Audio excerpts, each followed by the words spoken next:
Run away now. It happened at a restaurant where my family and I visited after a long time. When the waitress handed me the menu, for some reason, she had a pale face and her hands were trembling. I held my breath as I read the message tucked into the menu. I shouldn't be here. Realizing the danger from her strange demeanor, I made up my mind to escape with my daughter.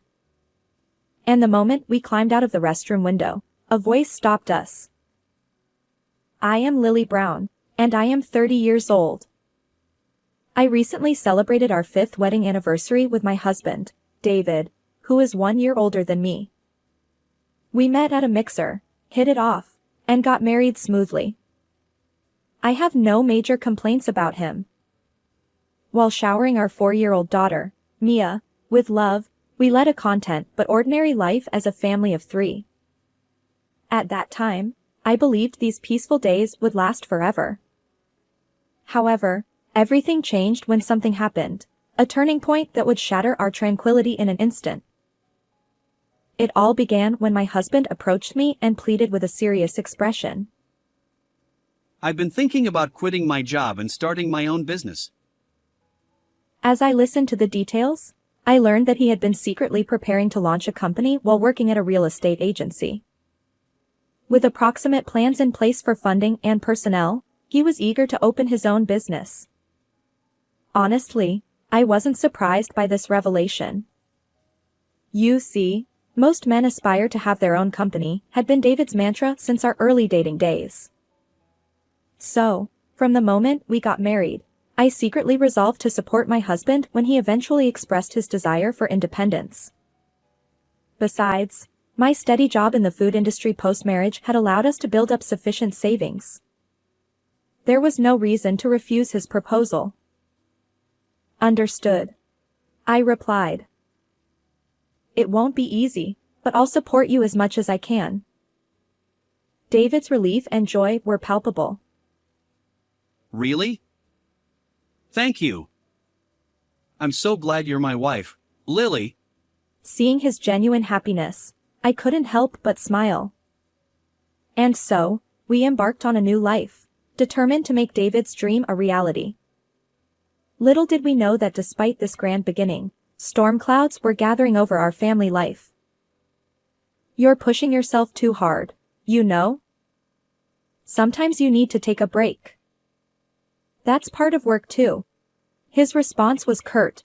You're annoying. This is a critical time, so leave me alone. Ignoring my words, he continued to pore over documents day and night. I couldn't help but furrow my brow at his behavior. It had been a month since he launched his company, and David was visibly stressed. The business wasn't going as smoothly as he'd hoped, and some of the employees who initially supported him had left.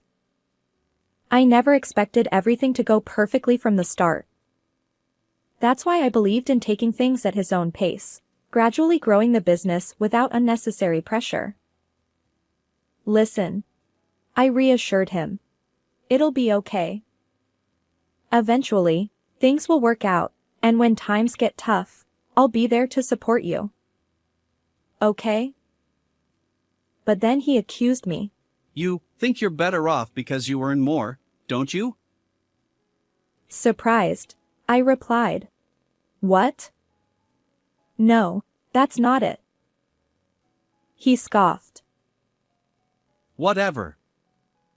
Just go away. You're getting in the way of my work. David remained tense, impervious to my concern.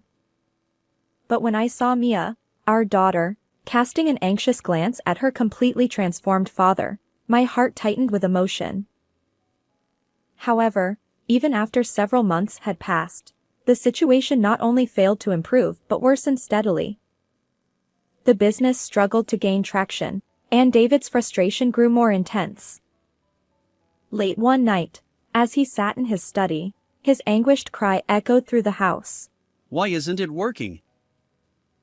Alarmed, I rushed to the door and found torn notebook pages scattered across the room. David had a habit of jotting down his thoughts in notebooks, but it seemed he'd lost his temper and destroyed them. It's such a waste of notes. Let me help you put them back together, I offered gently. His response was harsh. You're annoying. I don't need this crap anymore. Despite my attempts to soothe him, he stormed out of the house like a sulking child. His behavior had changed dramatically. I couldn't hide my unease. Sometimes he'd lash out, and other times he'd mutter to himself as he left the house. Clearly, his mental state was unstable. We'd been married for a considerable time, but I'd never seen David like this. Initially, I tried to persuade him to take a break, but lately, my goal was simply to avoid upsetting him. Although I'd resolved to support him, he'd become unmanageable. How can I bring back the old David? I wondered, recalling the happier days before he quit his job. I struggled to restore our lost normalcy. However, one day, an incident occurred that I could no longer ignore. It happened when I asked my husband to pick up a simple item on his way home from work. Thank you, but there's something about this curry sauce mix that neither Mia nor I can eat. His response was defensive. What? Are you blaming me for making a mistake? I went shopping, didn't I? I clarified. No, I truly appreciate you getting it. It's just that you bought a different brand than the one I asked for. His anger flared. You're annoying. How dare you challenge me like that, failing as a wife? Despite my gentle admonishment, he raised his right hand and slapped my cheek with considerable force. I stumbled backward, but he didn't even glance at me. Muttering something, he walked away. I stood there, unable to console our crying daughter, my cheek throbbing. I had suspected something was off with David, but I never imagined he'd raise his hand against me. I can't let Mia be in danger any longer, I thought. At the same time, I finally began to consider escaping from him. The expectations I once had for the kinder version of my husband had vanished, and I felt a sense of danger. However, a few days later, something happened. It was a day when my husband suggested, Let's go to a restaurant as a family. It's been a while. There's a place I frequent. His usual tense demeanor seemed to vanish. David took our daughter and me outside with an oddly calm expression. Initially, I wondered if something good had happened, but his sudden change left an eerie feeling, like the calm before a storm. Yet my daughter exclaimed, Daddy is taking us to a restaurant. She looked excited, and I felt guilty for causing anxiety at home. Despite my suspicions, I decided to go out. The first sense of unease hit when we were led to our seats. The waitress handed each of us a menu booklet. I noticed her hands trembling slightly. When I looked up, her complexion seemed off, pale, perhaps unwell. Is she feeling okay? I wondered. Lost in thought, I quickly drank the water she'd brought. I'll get a refill. He headed toward the kitchen. Despite the oddities, I decided to focus on ordering. I opened the menu, determined to make a choice. In the next moment, the characters before my eyes made me widen them in shock. What? There, inexplicably sandwiched between the menu pages, was a single sheet of paper. And on that note, trembling letters spelled out, "Run away now." As I pondered this, my mind raced through past events. David's sudden violent outbursts, followed by an oddly gentle demeanor. The waitress's strange behavior. And now, this note seemingly meant for me alone. The more I thought about it, the more unnatural the situation felt, and anxiety crept in. I must get out of here. Intuitively sensing danger, I calmly pretended everything was fine. Confirming that David had returned to his seat, I discreetly took my daughter Mia's hand. Let's go to the restroom for a moment. Subtly grabbing our belongings and leaving the table. Fortunately, the restaurant's restroom had a large window, one I could slip through. We'll escape from here. And so, successfully fleeing the restaurant with my puzzled daughter, I was about to put some distance between us and the unknown danger. But just as we moved away, a voice called out from behind. Wait. Startled, I spun around. It was the same waitress who had handed us the menu earlier, now running toward us. She must have anticipated our escape from the restroom. There's something I need to tell you. And as she revealed a horrifying truth I hadn't known, fear and determination collided within me. I resolved to bring justice to my changed husband. The next day, I was abruptly awakened by the sound of forceful knocking on the door. It was David, his anger evident in his voice. Hey! You're probably here, aren't you? I know. I hurried downstairs, signaling to my parents, who had also woken up due to the commotion. Alone, I approached the front door. Unbeknownst to David, I had taken Mia and sought refuge at my parents' house after escaping from the restaurant. If he continued shouting like this, it would draw unwanted attention from our neighbors. I took a deep breath, unlocked the door and opened it just a little bit. David burst in with incredible force. Open up. Why did you leave without telling me? Could you please keep it down? You're disturbing the neighbors. Betrayal. You're a traitor. This wretch. His face flushed. He continued to berate me. It was hard to believe that the person before me was the same one I had once loved, the one with whom I'd shared laughter at our wedding and watched our daughter grow. Who could have predicted this outcome? If it had come to this, I should have stopped. It was all over. Ever since that moment when we fled the restaurant, I had learned a shocking truth. I could never return to my family with him.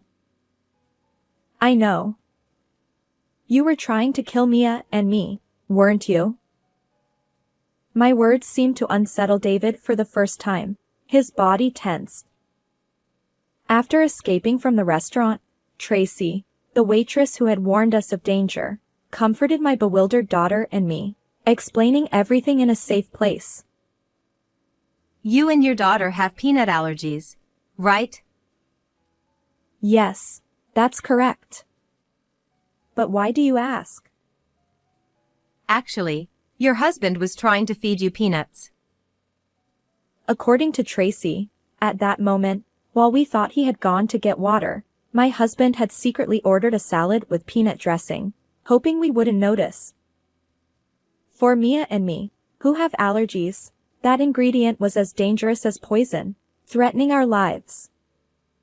Given my vigilance about food, from snacks to canned goods and even curry sauce mix, David couldn't have been unaware. In essence, he intentionally ordered allergens, attempting to send us to our demise. Were you after insurance money, perhaps? Independence seemed tough for you. As anger bubbled up, I trembled. While I feared for my life, what infuriated me most was that David had considered harming our precious daughter. If it were merely financial hardship, I would have supported him tirelessly. After all, mutual support is the essence of marriage. But how could he entertain such a horrifying idea about our sweet child? I didn't do any of that.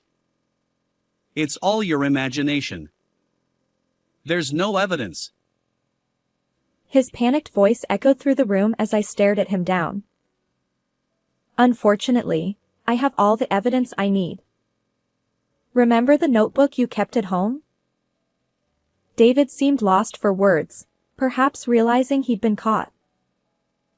But why did Tracy, the waitress who warned us about the danger, know about our allergies and manage to thwart this incident? The answer lay in his habit of keeping a notebook.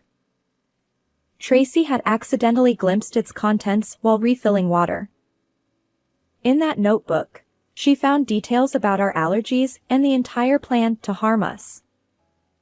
Though surprised, Tracy couldn't be sure if he was serious, so she couldn't report it to the police. Instead, she discreetly alerted the entire restaurant staff. When David brought us there, chaos erupted in the kitchen. Before we came here, I retrieved the notebook with the plan. Wait. Return it. Without that, I continued. It's already in police custody. Finally grasping the gravity of the situation, David turned pale and trembled. I found the incriminating notebook in the study. As a witness to the fact that he intentionally ordered a menu item containing peanuts, I took Tracy with me and rushed to the police station with evidence. The police promptly accepted our complaint as a case once they reviewed the surveillance footage from the restaurant, which clearly captured David's behavior. My parents reported it earlier, so the police will arrive soon. I revealed, my ears attuned to distant sirens. As I stared at my pale-faced husband, he began to panic. I'm sorry. I didn't mean it that way. Please help me. Tell the police it was a misunderstanding. He desperately pleaded with me, tears streaming down his face. That's impossible, isn't it? My husband stammered. The company is on the brink of collapse, and I need money. That's why I'm so sorry, forgive me. But as I coldly dismissed him, his apologies fell on deaf ears. No matter how happy our days had been, I couldn't forgive this man who had threatened my life and that of our precious daughter. Make amends properly. I pushed him away. David slumped, defeated, as if he'd given up on everything. After being taken to the police station, my husband was promptly arrested for his actions in this case. Naturally, the company he had started collapsed, and he won't be leaving prison anytime soon. Our marriage couldn't survive this ordeal, and we divorced. Through a lawyer, I am seeking $30,000 in compensation from my husband for both myself and our daughter. Having completely severed ties with him, my daughter and I have moved to a new town, where we now enjoy peaceful days. My focus is on showering my daughter with love, ensuring she never feels lonely. How did you find this story? If you enjoyed it, consider subscribing to our channel. Until next time. I'm Aria, a 38-year-old housewife. I live with my husband, Aaron, who is 2 years older, and our high school daughter, Jessica. We had been living in an apartment for a long time, but 5 years ago, we built a house and moved to the town we live in now. Having achieved my dream of owning a home, surrounded by a loving husband and a sweet daughter, I was spending my days full of happiness. However, I had one concern. It was about our neighborly relationships. A middle-aged woman named Stephanie, who lived next door, loved gossiping about others. Gossip lovers exist everywhere, but she was clearly excessive. Desperate to know about other families' affairs, thanks to her, my family got caught in a terrifying trouble. Stephanie, who appeared to be around 50, had been living in this town since childhood. She knew everything about who lived where, who married whom, and when children were born in the neighborhood. She loved to chat and immediately started talking to me when we had just moved in, asking where we came from. I was happy to have someone friendly when we didn't know anyone else, and she would give us small gifts and take care of us, so at first, I had a good impression of her. I thought it was nice to have a kind neighbor. But over time, I started finding her behavior annoying. Stephanie seemed to be obsessed with our family's affairs, prying into even private matters. Questions like whether my daughter had a boyfriend could be laughed off, but when she asked about our savings and my husband's salary, I was taken aback. When I said I don't like to answer about money, she pursed her lips and said, "Why so secretive between neighbors?" No matter how much she sulked, I kept silent. It's incredibly inappropriate to ask someone directly about their savings. Additionally, there was another reason I didn't want to share secrets with her. Not only did she ask questions, but she would also spread the information she got from me to others immediately. I was shocked multiple times when things I told only her spread throughout the neighborhood in no time.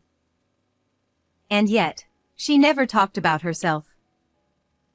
The only thing I knew was that her husband was so busy he was rarely home. The rest of her private life remained a mystery. It's unfair how she wants to know everything about others but reveals nothing about herself. Because of this, I gradually started to dislike her and limited our conversations to minimal greetings when we met outside. For a while, she kept pressing me, but eventually, she seemed to realize I was avoiding her and stopped approaching me. To an outsider, it might seem cold to act distant despite living next door. But to protect my and my family's privacy, keeping a distance was necessary. For a while, we lived peacefully without any incidents. One morning, when I went to take out the trash, I ran into Stephanie, who was just leaving her house. We locked eyes, and I felt a jolt, but I greeted her with a simple good morning and tried to pass by. However, she grabbed my arm, saying, "Arya, wait a minute." Oh no, caught again. I sighed internally. What could she want to ask during the busy morning? Unlike my gloomy self, she was grinning. Despite her smile, she said with a voice full of spite, "I heard your husband got promoted recently? I'm so envious." Her words sent chills down my spine. My husband's promotion was a recent event. We hadn't told Stephanie or anyone else in the neighborhood. The only ones who knew were his boss and our family. As I stood frozen, she continued to strike.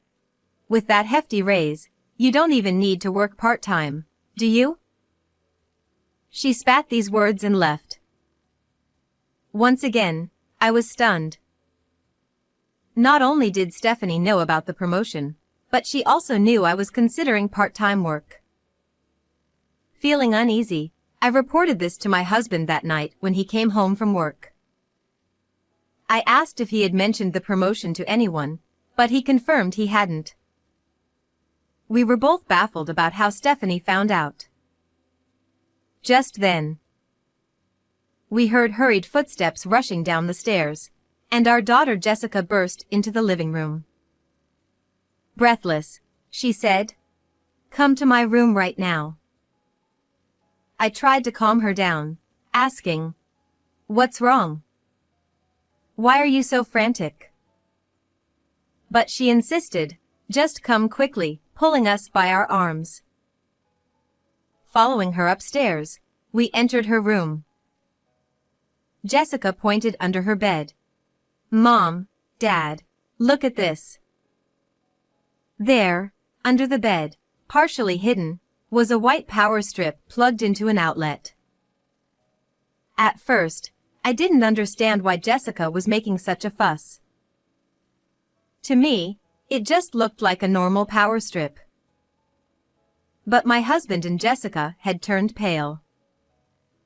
Then, my husband said something shocking. "This is a bugging device." Hearing the word bugging device, I almost screamed, but my husband motioned for silence, so I quickly covered my mouth.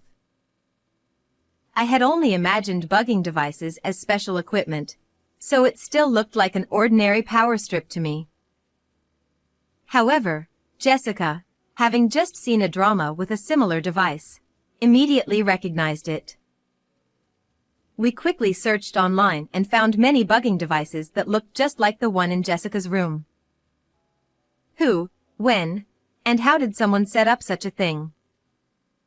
My husband and I both thought of the same person, but as we were thinking, the culprit was probably listening to our conversation through the device. We decided to leave Jessica's room and return to the living room. According to Jessica, there was no device when she cleaned her room and moved the bed 3 days ago. So, it must have been set up very recently. However, we hadn't let anyone other than family into the house for the past month, so it must have been done by someone breaking in from outside. I felt both fear and anger boiling up. No matter the reason, invading my daughter's room and planting a bugging device was unforgivable. My husband felt the same. So, we decided to set a trap to catch the culprit. Well. If you're ready for this. No mercy. That night, we had Jessica sleep in another room, and my husband and I got to work. In hindsight, we should have hired a professional, and I regret our recklessness now. But at that moment, we were too enraged to wait. To lure the culprit, we set up a trick to make them think the bugging device was malfunctioning. We placed crumpled newspaper next to the device and directed a strong fan at it to create constant rustling noise. After setting the trap, my husband hid in Jessica's bed, and I waited in the adjacent room. We waited for the culprit to arrive. In the end, our plan succeeded. The culprit fell for the trap and came to check the device. According to my husband, it took less than an hour for noises to start outside the room. He jumped out of the bed and opened the curtains to see a man standing on the balcony. The man tried to flee, but my husband quickly tackled him on the balcony, immobilizing him. When my husband turned on the flashlight to see the man's face, he was shocked. The eavesdropper turned out to be Stephanie's son. I also rushed over from the next room when I heard a noise on the balcony and was astonished to see him after so many years. Stephanie had always said her son was brilliant, went to university out of the prefecture after high school, and landed a job at a top-tier company. So why was he here? Moreover, his once fresh-faced appearance was gone. He looked haggard and even had a scruffy beard. What could have happened? My husband and I were puzzled. My husband asked, Are you the one who planted the bug? He nodded silently. Apparently resigned, Stephanie's son offered no resistance, hung his head quietly, and had tears in his eyes. My husband was exasperated by his demeanor. If you're going to cry, why did you try to bug our house? With a small voice, he began to speak. According to him, he had graduated from university and found a job at a fairly large company, but he couldn't adapt to the workplace and quit after just 1 month. He returned to his parents' house and, instead of job hunting or even getting a part-time job, spent his days playing games. He thought he was resting his tired body and mind, but in reality, he was just a recluse. He stayed home all day and only went out late at night, so my husband and I had no idea he was living next door. Finally, we understood why Stephanie never wanted to talk about her home life. As for why he tried to bug our house, it was because his mother instructed him to. She was obsessed with our family and told her reclusive son, "If you succeed, I'll give you some spending money." So, he planted the bug. My daughter had sometimes slept with the window open on hot nights, and he took advantage of this, climbing up from the garden shed to the balcony to enter the room. His only goal was to plant the bug, but it was terrifying to think what could have happened if he had intended to harm her. I was very close to my daughter and often chatted with her in her room. He listened in on those conversations and learned about my husband's promotion and my plans to start a part-time job. He came to check the bug when he heard strange noises and couldn't hear voices anymore, thinking the device was broken. It was already past 1 a.m., but after hearing his story, my husband and I took him to Stephanie's house and rang the intercom. No one answered for a while, but after multiple rings, Stephanie responded irritably. "Who is it at this hour?" I spoke to the camera. "Your son was caught sneaking onto our balcony, so we brought him here." Stephanie hurriedly came to the door in her pajamas. Seeing us and her son standing together, she was initially shocked but then put on a defiant expression. "What do you want at this late hour?" She feigned ignorance, which angered my husband. Your son planted a bug in our daughter's room. Don't pretend you didn't know. Stephanie remained unfazed. "A bug? I don't know anything about that." She laughed dismissively and turned away.